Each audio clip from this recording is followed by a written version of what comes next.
केवल 10 मिनट का argument court के अंदर और ईडब्ल्यूएस के मामले में एक बड़ा फैसला, या फिर मैं ये कहूँगा कि अपने हक को लेने के लिए एक 19 साल के स्टूडेंट ने, ये नीट का एक स्टूडेंट था और इस स्टूडेंट ने खुद, ये नहीं कि कोई वहाँ पर वकील लड़ रहा हो इस केस को, नहीं, अपना हक था लड़ने के लिए। ईडब्ल्यूएस रिजर्वेशन का मामला था, 19 साल का स्टूडेंट खुद लड़ा और ईडब्ल्यूएस के मामले में सुप्रीम कोर्ट को अपनी असीम शक्तियों का इस्तेमाल करना पड़ा और सुप्रीम कोर्ट ने ईडब्ल्यूएस के मामले पर एक डिसीजन दिया। यहां पर क्या मामला था, इस बारे में पूरी जानकारी को समझने की कोशिश करेंगे। Hello and welcome to Unacademy. मैं शुभम सिसोदिया आप सबका बहुत स्वागत करता हूं। हम बात करने वाले ईडब्ल्यूएस का रिजर्वेशन और उससे भी बड़ी बात आर्टिकल 142 इंडियन कॉन्स्टिट्यूशन, आर्टिकल 142 उसको कैसी क्या शक्तियां हैं जो वो किसी बड़े से बड़े मामले को पलट सकता है। आइए शुरू करते हैं, एक एक से सभी चीजों को समझने की कोशिश करेंगे। आप यहां पर एक इमेज देख सकते हैं, ये एक 19 ईयर का एक नीट का एस्पिरेंट है जिसने नीट का एग्जाम 2 बार निकाला, उसके बाद भी उसको ईडब्ल्यूएस रिजर्वेशन से नीट का एडमिशन नहीं मिला। हाई कोर्ट के पास गया, हाई कोर्ट ने मना कर दिया, सुप्रीम कोर्ट के पास गया, सुप्रीम कोर्ट बंद होने वाला था, लेकिन सुप्रीम कोर्ट से गुजारिश करी कि केवल मुझे 10 मिनट दीजिए, कोई वकील नहीं, मैं अपना स्टैंड खुद रखूंगा।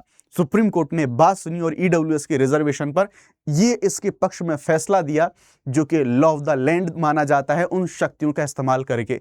तो आप यहां पर देख सकते हैं जो सुप्रीम कोर्ट है, सुप्रीम कोर्ट के अंदर खुद यहां पर जो केस है वो केस यहां पर इनके द्वारा लड़ा गया था और ये आर्टिकल 142 का इस्तेमाल है।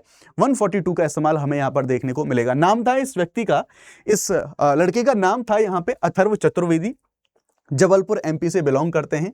19 ईयर एज थी और नीट में स्कोर कराया था, 530 नंबर लाए थे और नीट क्वालिफाई किया 2 बार है। स्टिल उसके बाद भी इनको जो एडमिशन है वो एडमिशन नहीं मिल रहा था, यानी कि योग्य थे। योग्य होने के बावजूद भी जो प्राइवेट मेडिकल कॉलेज था उस मेडिकल कॉलेज में ईडब्ल्यूएस जो रिजर्वेशन था वो लागू नहीं था, इस वजह से एडमिशन नहीं मिल पा रहा था।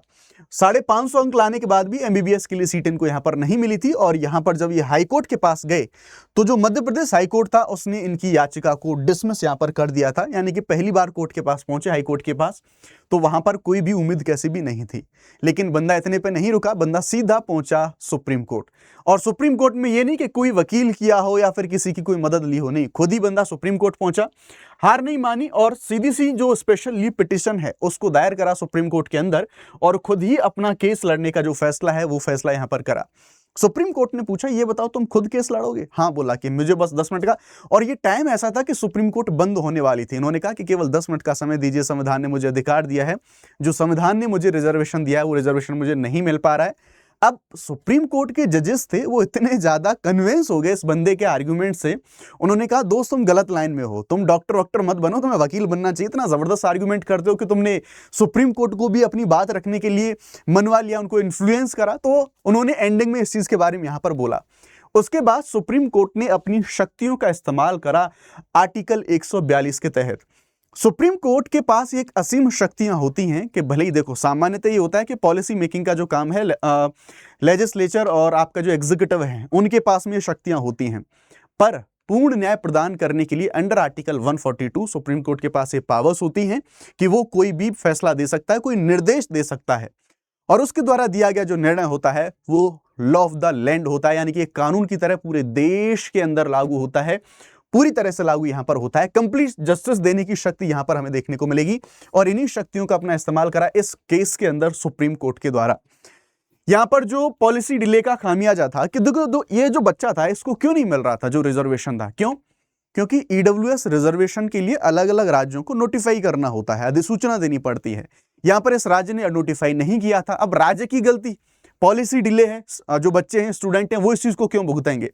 सुप्रीम कोर्ट ने यहां पर एक बड़ी अच्छी बात कही कि ऐसे प्राइवेट कॉलेज, यानी कि जो ऐसे माफियाज हैं उनके बारे में बोला गया कि ऐसे प्राइवेट कॉलेज जो रिजर्वेशन नहीं प्रोवाइड करा रहे हैं ताला लगा दो, इनके ऊपर बंद कर दो अगर ये रिजर्वेशन को नहीं लागू कर पाते हैं तो। वैसी कंडीशन में इनके द्वारा बोला गया, इन्होंने ये कहा ईडब्ल्यूएस का जो रिजर्वेशन या फिर कोई भी रिजर्वेशन लागू होता है और अगर आपके पास नोटिफाई आपने नहीं किया है तो प्रोविजनल आपको एडमिशन दे देना चाहिए, बाद में आप अपनी सारी प्रक्रिया हैं उनको आप यहां पर कंटिन्यू करते रहें। इतना ही नहीं, जो सुप्रीम कोर्ट था, सुप्रीम कोर्ट ने नेशनल मेडिकल जो कमीशन है उसके साथ साथ गवर्नमेंट, इन सभी को एक सख्त निर्देश दिया और ये कहा कि 7 दिन के अंदर इस स्टूडेंट को जो कॉलेज है, वो कॉलेज मेडिकल कॉलेज में जो सीट है, वो सीट यहाँ पर अलोकेट होनी चाहिए। और यहाँ पर सीधे ये भी बोला गया कि ये ध्यान रहे कि जो सिस्टम, जो सरकार का पॉलिसी को लेकर डिले है, उसकी खामियाजा, उसका जो बच्चे हैं, स्टूडेंट्स हैं, वो क्यों भुगतेंगे उसका खामियाजा। और ये भी कमेंट यहां पर करा गया कि ऐसे इंस्टीट्यूशन, ऐसे प्राइवेट कॉलेजेस जो इस चीज को लागू नहीं कर सकते, जो ईडब्ल्यूएस जो रिजर्वेशन उसको लागू नहीं कर सकते, ताला लगा दो, बंद कर दो, यहां पर ऐसा उनके द्वारा यहां पर बोला गया। और ये कड़ा संदेश यहां पर देने की कोशिश यहां पर करेगी ना। बात आती है, हो सकता है में से बहुत सारे लोगों को डाउट हो कि क्या ये जो प्राइवेट इंस्टीट्यूशंस हैं, इन प्राइवेट इंस्टीट्यूशंस में भी ईडब्ल्यूएस का रिजर्वेशन है, वो लागू होता है, क्या प्रोविजन है, इन सभी चीजों को हम यहां पर समझने की कोशिश करेंगे। तो yes, the answer is yes कि हाँ, जो ईडब्ल्यूएस रिजर्वेशन है वो प्राइवेट इंस्टीट्यूशंस में भी लागू होगा। 2019 में हम देखेंगे 103वां संविधान संशोधन आता है 2019 में, और इसमें इकोनॉमिक बेसिस पर जो रिजर्वेशन है वो रिजर्वेशन देने की बात बोली गई थी। कुछ आधार बताए गए थे, कुछ मानदंड दिए गए थे कि अगर एक व्यक्ति ईडब्ल्यूएस के अंदर आता है तो उसे 10% का जो रिजर्वेशन है वो रिजर्वेशन यहां पर दिया जाएगा। यह बोला गया कि ये कोई कास्ट बेस पर नहीं होगा, ये आर्थिक स्थिति के आधार पर जो रिजर्वेशन है वो रिजर्वेशन यहां पर दिया जाएगा ईडब्ल्यूएस के लिए। अब इसके लिए हमारे कुछ संविधान के जो कुछ अनुच्छेद हैं उनमें प्रोविजन करा गया था, जैसे आर्टिकल 15(6) के बारे में बात करेंगे। तो ये गवर्नमेंट हो, प्राइवेट हो, सहायता प्राप्त या फिर दूसरे भी जो मेडिकल कॉलेजेस हों या फिर जो भी शिक्षा संस्थान हो, उनमें रिजर्वेशन की वकालत करता है। लेकिन हाँ, एक चीज ये ध्यान रखनी होगी यहाँ पर कि ये जो हमारा एक अपवाद है, जो एक एक्सेप्शन है, कि जो माइनॉरिटीज के लिए जो कॉलेजेस हैं उनमें ईडब्ल्यूएस का जो रिजर्वेशन है वो यहाँ पर लागू नहीं होगा। ऐसा यहाँ पर बोला गया कि ये माइनॉरिटी इंस्टीट्यूशंस पर लागू नहीं होगा, ये रिजर्वेशन का पूरा मामला है। अब इसको चैलेंज करा गया था कोर्ट के अंदर, तो उस केस का नाम था जनहित अभियान वर्सेस यूनियन ऑफ इंडिया 2022 के अंदर। और इस केस में सुप्रीम कोर्ट ने कुछ क्लैरिफिकेशंस दिए थे, 103वें संविधान संशोधन को वैध ठहराया था और कहा था कि निजी कॉलेजों पर भी इसको यहां पर लागू करा जा सकता है। कोर्ट ने यहां पर इस चीज का फैसला यहां पर ये दिया था। ये बोला गया था कि यस, 10% का जो आरक्षण है वो पूरी तरह से वैध है, वो लागू रहेगा। निजी यानी कि जो गैर अल्पसंख्यक संस्थान होंगे उन पर भी इसको लागू करा जाएगा। SC, ST, OBC उनको इस कोटे से बाहर रखा जाएगा, उनको टोटली एक्सक्लूड करके रखा जाएगा। अब ये जो ईडब्ल्यूएस वाला रिजर्वेशन का मामला है, स्पेशली इन प्राइवेट इंस्टीट्यूशंस, इसमें सेंट्रल गवर्नमेंट का भी पूरी तरह से समर्थन है।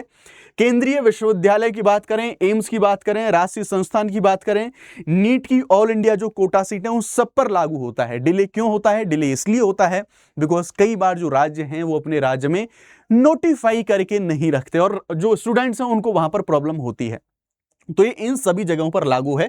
देरी बस इसलिए होती है क्योंकि जो निजी मेडिकल कॉलेज और राज्य कोटे का जो पेंच है, वो समस्या यहां पर ये है कि संविधान भी अनुमति दे रहा है, सरकार की पॉलिसी भी अनुमति दे रही है।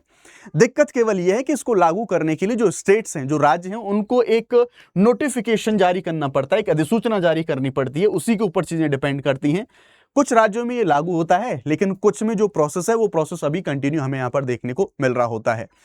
तो ये पूरा का पूरा मामला देखने को मिलेगा। और ध्यान रखिएगा, जो आर्टिकल 142 के बारे में मैंने आपको बताया, इस आर्टिकल 142 के तहत जो सुप्रीम कोर्ट है, वो सुप्रीम कोर्ट ऐसे डिसीजंस देता है जिन डिसीजंस को अनिवार्यतः लागू किया जाता है, उनको लॉ ऑफ द लैंड के तौर पर यहां पर माना जाता है। और ऐसे पूर्ण न्याय प्रदान करने के मामले में सुप्रीम कोर्ट अपनी शक्तियों का इस्तेमाल कर रहा होता है।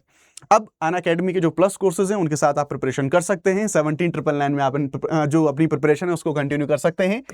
SSYT लाइव, ये कोड अगर आप इस्तेमाल करेंगे तो मैक्सिमम डिस्काउंट आपको मिलेगा। हिंदी, इंग्लिश, बाइलिंगुअल सारे बैचेस लाइव हो चुके हैं। एक टेस्ट है अनअकैडमी का, ये संडे को हो रहा है सुबह 9:30 बजे और 2:30 बजे। इसको आप लोग ज्वाइन कर सकते हैं, डिस्क्रिप्शन में लिंक आपको यहाँ पर मिल जाएगा। रही बात, अगर आप UPSC CSE प्रिपरेशन के लिए PYQ free of cost cover करना चाहते हैं तो 9 बजे डेली आप शुभम सिंह सर्च करें, अनअकैडमी प्लेटफॉर्म पे आएँ और लास्ट 35 ईयर के जो PYQs हैं वो भी टॉपिक वाइज वो आप मेरे साथ प्रिपेयर यहाँ पर कर सकते हैं। ठीक है, तो ये हम यहाँ पर कर रहे हैं। बाकी सुप्रीम कोर्ट का डिसीजन है, बेहतर किया है और सुप्रीम कोर्ट समय समय पर ऐसे प्रोविजंस को लागू करने के लिए, कोई ऐसा नहीं कि 142 का इस्तेमाल अभी करा हो, सुप्रीम कोर्ट ने मल्टीपल टाइम अपनी शक्तियों का इस्तेमाल यहाँ पर किया हुआ है। Thank you very much.